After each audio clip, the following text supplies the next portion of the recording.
इसमें बीएसपी किसको महागठबंधन कहते हो? कौन जो आप मुझे एक चीज बताओ, जो पार्टी केवल और केवल इश्तेहार में है, जो केवल पोस्टर के ऊपर है, वो पार्टी को अगर आप ये कहते हो कि इसका कोई राजनीतिक आधार है, तो लोगों को गुमराह करने वाली बात है। आज विनोद शर्मा जी की पार्टी है, आप मुझे एक बता दें कि उनके 21 जिलों में प्रधान है। आप मुझे एक चीज बता दें, उनके कहीं 21 जिलों के अंदर कोई कैडर है पार्टी का? आज गोपाल कांडा ने पार्टी बना ली, आज उसने पूरे हरियाणा प्रदेश के अंदर जगह जगह पे वो तो लगा दिया आपके, लेकिन आधार कहाँ है? नहीं, मैं पूछता हूँ आधार कहाँ है? तो आपका हिसार में सीधा मुकाबला हुआ है, तो अजका तो राजनीतिक तौर पे खत्म होगी। अगर कुलदीप बिश्नोई कहीं राजनीतिक व्यक्ति है, और अगर कुलदीप बिश्नोई ये कहता है कि वो ये कहता है कि मैं सच्चाई की लड़ाई लड़ रहा हूं, मेरे खिलाफ कोई आरोप नहीं है, अब इससे बड़ा आरोप उसके खिलाफ और क्या लगेगा? उन्होंने सभी ये बात सारी प्रेस के सामने चंडीगढ़ के अंदर कही थी कि अगर मैं चुनाव हार गया तो मैं राजनीति से संन्यास ले लूंगा, मैं राजनीति छोड़ दूंगा। आज क्यों चिपक रहे हैं? छोड़ देनी चाहिए। आदमी अगर कोई जबान का धनी है अपनी का, तो वो छोड़ देगा। अगर ये बात मैंने कही होती और अगर कहीं हम एक सीट हिसार की लूज कर जाते और मैंने कहा होता कि अगर हिसार लूज कर जाएंगे तो मैं राजनीति नहीं करूंगा, तो मैं छोड़ देता, कोई दिक्कत नहीं थी। कम से कम लोगों के सामने हम जो लोग हैं, हमें लोगों के सामने बिल्कुल क्लियर रहना, साफ रहना चाहिए। हमें लोगों को गुमराह नहीं करना चाहिए।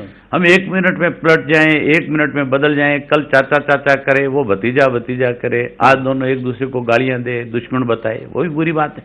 नहीं, अभय जी, मुकाबले की जवान की बात सर, राजीव जी जवान की बात की सर आपने। एक व्यवहारिक सवाल यहाँ पर मैं आपसे पूछना चाहूंगा, मुख्यमंत्री लोग जानना चाहते हैं इंडियन नेशनल लोक दल का मुख्यमंत्री कौन होगा? व्यवहारिक जवाब दीजिए सर, क्योंकि जुडिशरी है। आपको बिल्कुल व्यवहारिक जवाब मिलेगा इस बात का। हमें परमात्मा और अदालत दोनों पे विश्वास है, हमारा फैसला रिजर्व है। हम चुनाव की तारीख तय होने के बाद कोर्ट जाएंगे और हम कोर्ट में जाकर के हम अपने लीगल ओपिनियन इसमें ले रहे हैं। और मुझे लगता है कि किसी भी आदमी के फंडामेंटल राइट्स को कोई भी मारता नहीं है। हमारा फंडामेंटल राइट्स है, चौटाला साहब का फैसला रिजर्व है। चौटाला साहब के इशू को लेकर के हम कोर्ट में जाएंगे कि या तो हमारा पहले फैसला आ जाए, उससे पहले फैसला आ जाए, जो भी फैसला है, ताकि हम अगला अपना कदम उठा लें, और या फिर जब तक फैसला नहीं आता तब तक हमारे फंडामेंटल राइट्स जो है वो खत्म ना किए जाए। तो तब तक आप फैसला नहीं आता, सरकार बन जाती है, विकल्प के तौर पर आप सरकार संभालने के लिए तैयार हैं? हम ये कहेंगे कि हमें तब तक इस बात की परमिशन दी जाए कि चौटाला साहब चुनाव भी लड़े। कल हमारा फैसला हमारे हक में आ जाता है और चुनाव चौटाला साहब लड़ नहीं सकते, उनके ऊपर इस बात की बंदिश लग जाए, तो आप ये मान के चलो कि एक आदमी की, जिसको पूरा प्रदेश चीफ मिनिस्टर देखना चाहते हैं, और आप उसको चुनाव नहीं लड़ने दे रहे, आप उस पर इस बात की पाबंदी लगाते हो, उसका फंडामेंटल राइट्स खत्म कर दिया कि नहीं कर दिया? अगर वो दोषी है, अगर वो मान लो उनको अगली कोर्ट दोषी करार देती है, उसके बाद भी हमारे पास सुप्रीम कोर्ट और है जाने के लिए। इसलिए मैं आपसे कहता हूं कि अभी तक ये जो बात आप कहते हो, हमारे चीफ मिनिस्टर के उम्मीदवार जो है वो चौधरी ओम प्रकाश चौटाला ही हैं। हमारी पार्टी के लीडर चौधरी ओम प्रकाश चौटाला है, और चौधरी ओम प्रकाश चौटाला कोई हमारा, जब तक चुनाव होंगे, रिजल्ट आएंगे, तब तक फैसला आ जाना चाहिए, क्योंकि फैसला रिजर्व है। उसमें भी आप लोगों ने वो किया है कि 25 की जो रैली है उसको संबोधित करें या उसकी परमिशन वगैरह, उसका भी उसके लिए हम लीगल सारा देखेंगे, ले रहे हैं। हाँ, लीगली हम सारा एग्जामिन करवा रहे हैं उसको, अगर जरूरत पड़ी तो उसके लिए हम कोर्ट में। इसमें सर एक सवाल और आ रहा है, रैली का जिक्र किया सर ने, यहाँ पर अकाली दल की बात आ रही है। बीजेपी वाले कह रहे हैं कि अकाली दल को नहीं आना चाहिए हरियाणा में, आप कह रहे हैं कि प्रकाश सिंह बादल जी आपका अगुवाई करेंगे चुनाव प्रचार की, ये क्या पेच फंसा हुआ है? आप मुझे एक चीज बताएं, अकाली दल के कौन से नेता ने ये बात कही है? नहीं, बीजेपी वाले कह रहे हैं कि उनको गठबंधन धर्म याद दिला रहे हैं। भाजपा के कौन से नेता ने कही है? अनिल विज कह रहे हैं, रामविलास शर्मा कह रहे हैं, जितने कैप्टन अभिमन्यु कह रहे हैं, धनखड़, जितने बड़े नेता हैं सब कह रहे हैं। मैंने अनिल विज जी का बयान पढ़ा था जी कि हम अपने लोगों, अपने हाईकमांड को लिखेंगे जी। अकाली दल का समझौता हरियाणा में इंडियन नेशनल लोक दल पार्टी के साथ है। हम 88 सीट पे लड़ रहे हैं, वो 2 पे लड़ रहे हैं। जो हमारे पार्टनर है, जो पार्टनर जिसका होगा वो उसका चुनाव नहीं लड़ेगा, वो उसकी मदद नहीं करेगा। ये कहाँ लिखा हुआ है? जहां बीजेपी का और अकाली दल का आपस में समझौता था, वहां अकाली दल ने भाजपा के लिए वोट मांगा, भाजपा ने अकाली दल के लिए वोट मांगा, और जहां अकाली दल के नेताओं की ड्यूटियां लगाई उन्होंने बार कहीं, तो उन्होंने जाकर के उनके लिए वोट अकाली दल इसलिए भी तो लेकिन हमारा और बादल साहब का जो है केवल राजनीतिक समझौता नहीं है, हमारा एक पारिवारिक संबंध है, और पारिवारिक संबंध में कहीं कोई राजनीतिक बात नहीं आ सकती, एक सीधा सा है। लेकिन सर हमारा अकाली दल की राजनीति आपको मैं सीधा बताता हूँ, भारतीय जनता पार्टी का और अकाली दल का आपस में समझौता पंजाब में पिछले दिनों विधानसभा के चुनाव में समझौता था, लोकसभा के चुनाव में इनका आपस में समझौता था, हमारा तो नहीं था। हमारे हजारों कार्यकर्ता ने जाकर के पंजाब के अंदर अकाली दल की सपोर्ट करी, विधानसभा में भी और लोकसभा में भी।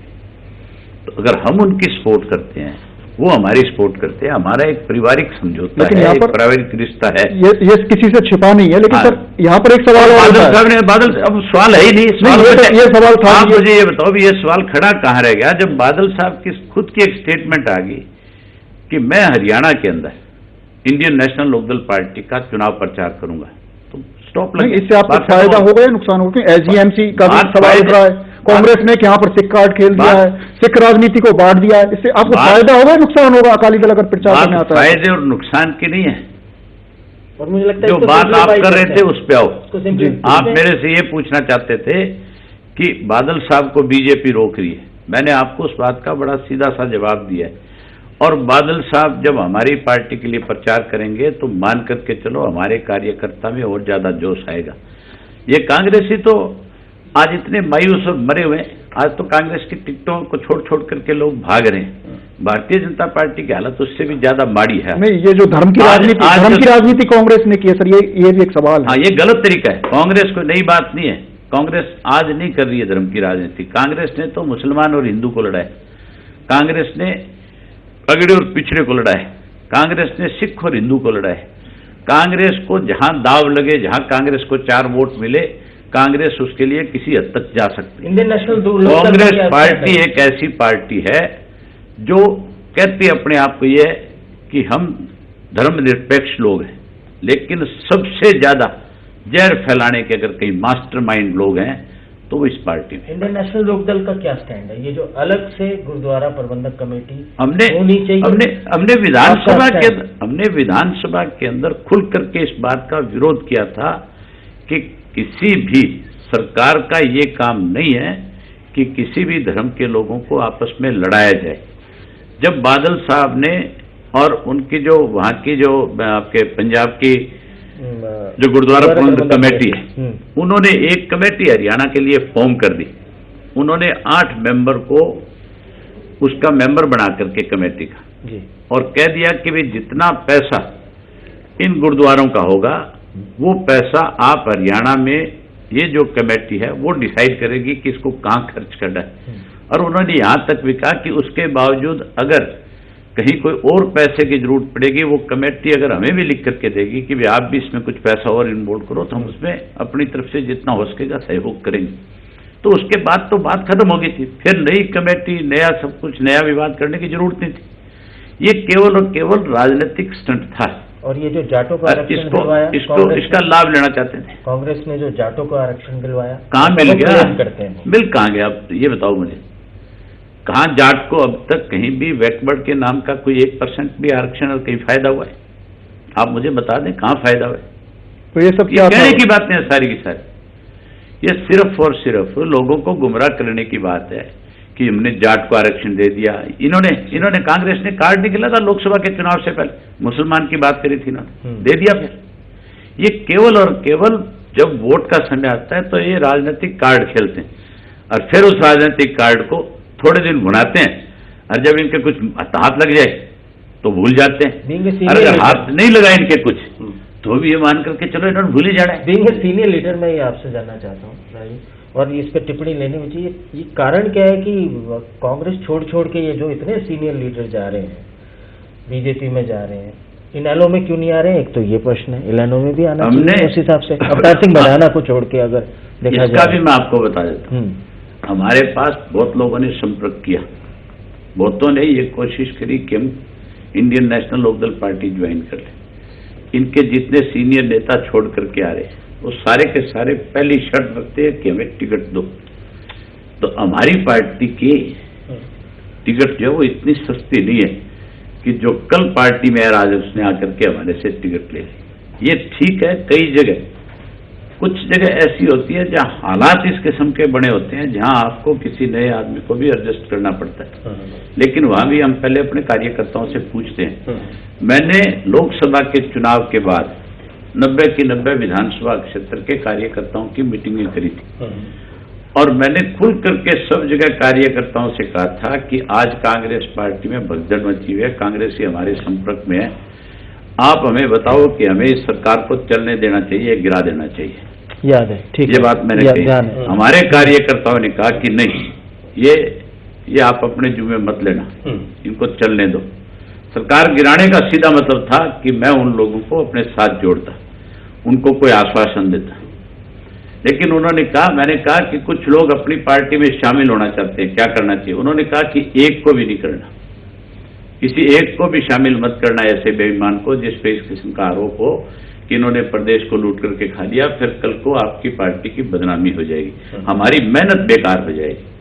जब हमारे कार्यकर्ताओं ने इस तरह की बात कही तब हमने खुल करके आपके माध्यम से और प्रिंट मीडिया के माध्यम से ये बात कह दी थी कि भी हम किसी भी ऐसे कांग्रेसी को अपनी पार्टी लेकिन आपने तो कांग्रेस के कद्दावर नेता को पार्टी का राष्ट्रीय उपाध्यक्ष बना दिया। सुन चले, मैं इस बात पे भी आ जाते हैं, अपने कोई जात नहीं देखें। हमने ये बात खुल करके कही और उसके बाद हमने किसी कांग्रेसी को नहीं लिया। रही बात अवतार सिंह बढ़ाना की, अवतार सिंह बढ़ाना के खिलाफ आप मुझे हमारी पार्टी की तरफ से, हम सबसे बड़े विपक्ष मुख्य विपक्षी पार्टी थी, हमारे पास कभी अवतार सिंह बढ़ाना की कोई ऐसी कंप्लेंट नहीं आई जिसको लेकर के हमने हमारी पार्टी के किसी नेता ने उसके खिलाफ कोई इस किस्म की टिप्पणी करी हो कि अवतार सिंह बढ़ाना ने फलानी जगह पे सरकार में रहते हुए कब्जा कर लिया, या कहीं इस किस्म की शिकायत नहीं आई कि अवतार सिंह बढ़ाना ने कोई हजारों करोड़ रुपए इस तरह से गलत तरीके से कमा लिया।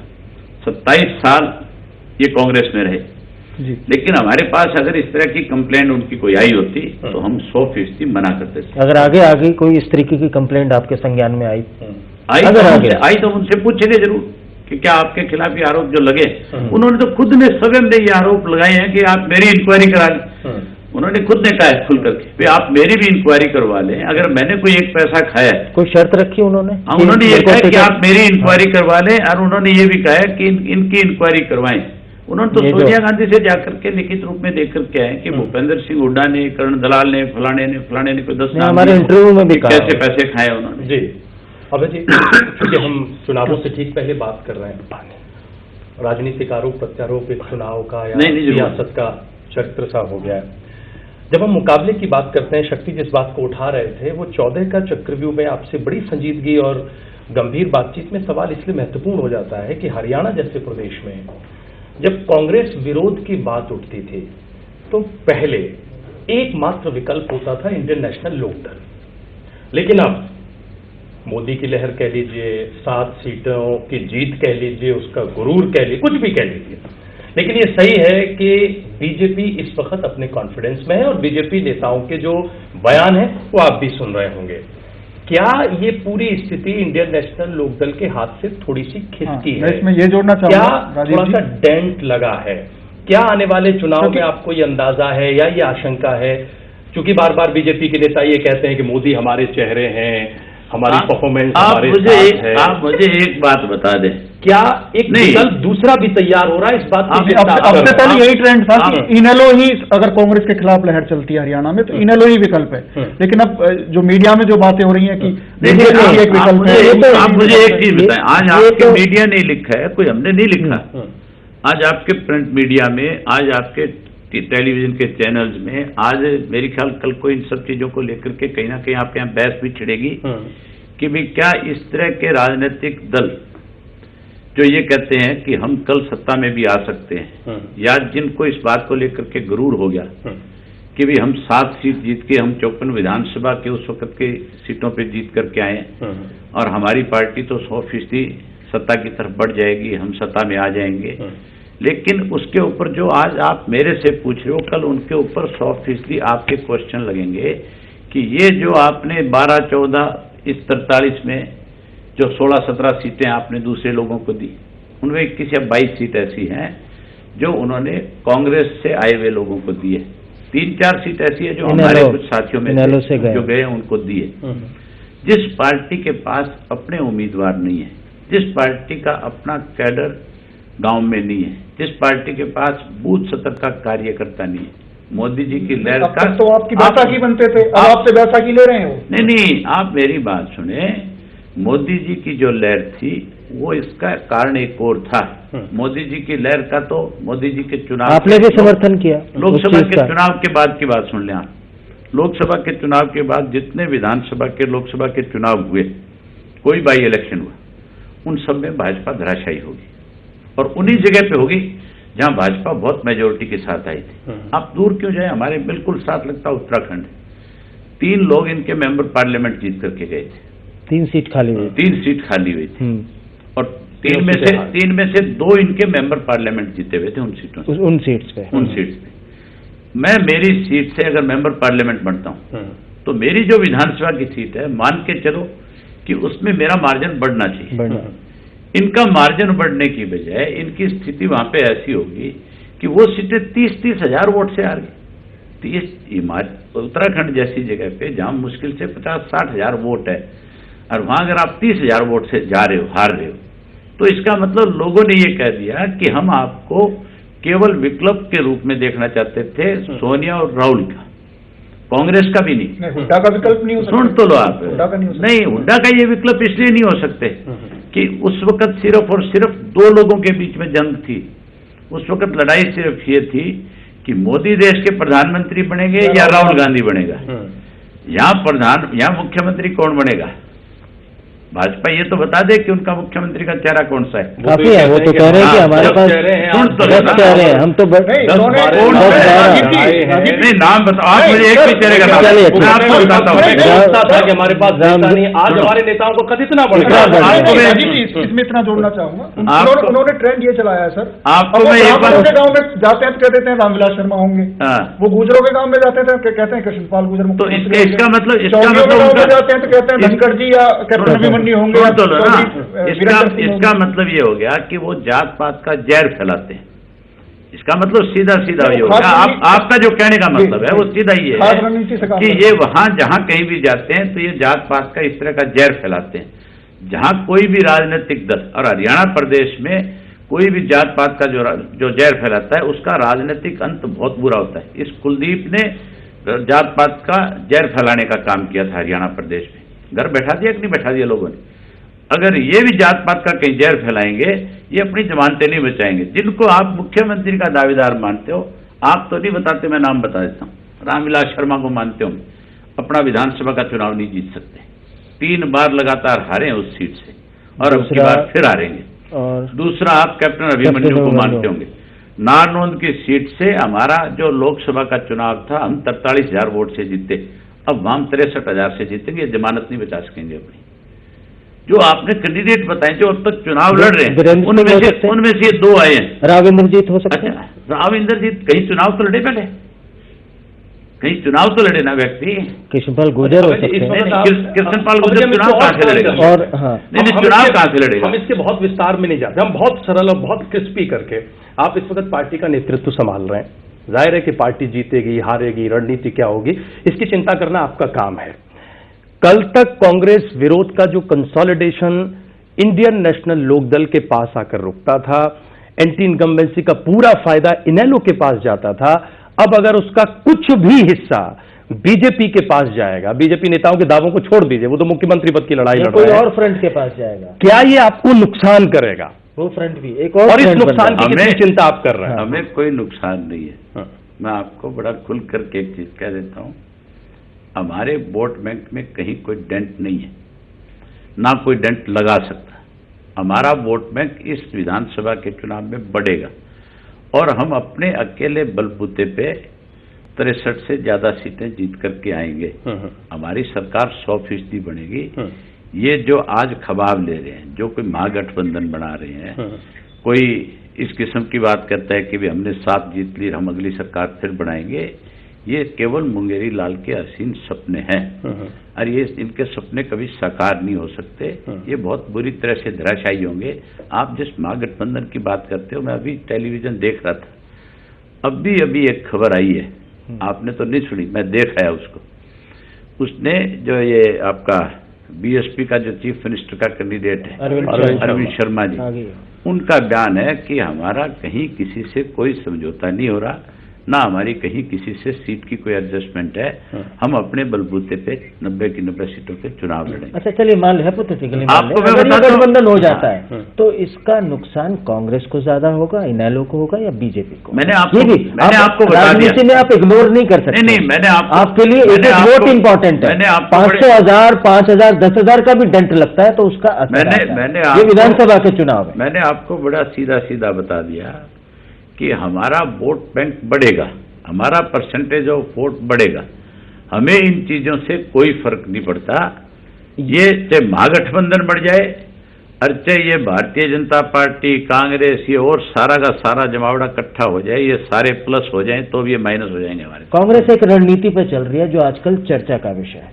वो रणनीति ये है कि कुछ भी करो, इनेलो नहीं आनी चाहिए, क्योंकि अगर इनेलो आ गई